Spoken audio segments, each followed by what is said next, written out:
अगर आप भी चाहते हैं कि डीडी धमाका का ऑडियो वीडियो आप तक तुरंत पहुंचे तो लाल बटन दबाकर चैनल को सब्सक्राइब करें और साथ ही बेल आइकन दबाना बिल्कुल ना भूलें। अभी सुन रहे हैं बगैवा से डीडी धमाका को।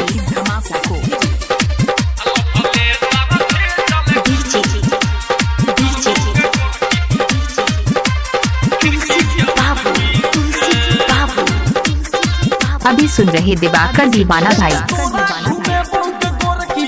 रोज अपना चक्कर से एक तोरा घूमे बोगे गोरकी रोज अपना चक्कर से अल भले तर भेजल करबोगे छौरी भिंडी लेटर से अल भले तर भेजल करबोगे छौरी खिड़की के भुरकी से एक तोरा घूमे बोगे गोरकी रोज अपना चक्कर से अल भले तर भेजल करबोगे छौरी भिंडी लेटर से लभले तर भेजल करबोगे गोरकी खिड़की के भुरकी से।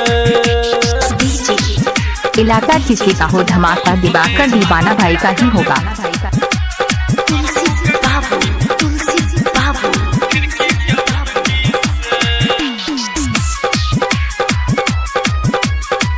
अभी सुन रहे हैं बगैवा से डीडी धमाका को।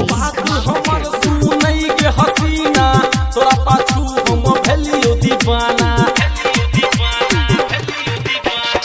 बात हमर सुनै गे हसीना तोरा पाछू हम भेलियो दीवाना नहीं मोबाइल नहीं फोन नहीं कोनो से डर से नहीं मोबाइल नहीं फोन नहीं कोनो से डर से अल्लाह भले तर भेजल करबोगे छौरी भिंडी लेटर से लभले तर भेजल करबोगे छौरी खिड़की के भुरकी से।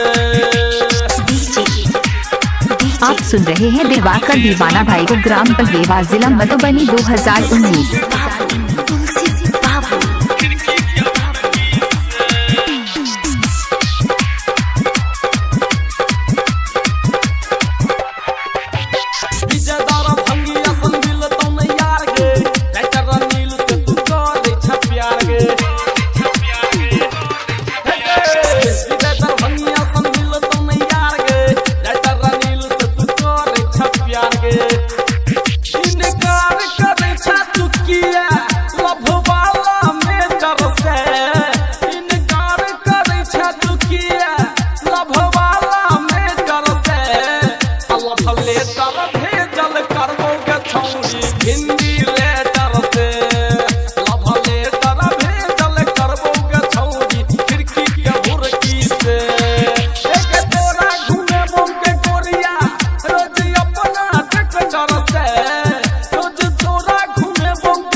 इलाका किसी का हो धमाका दिवाकर दीवाना भाई का।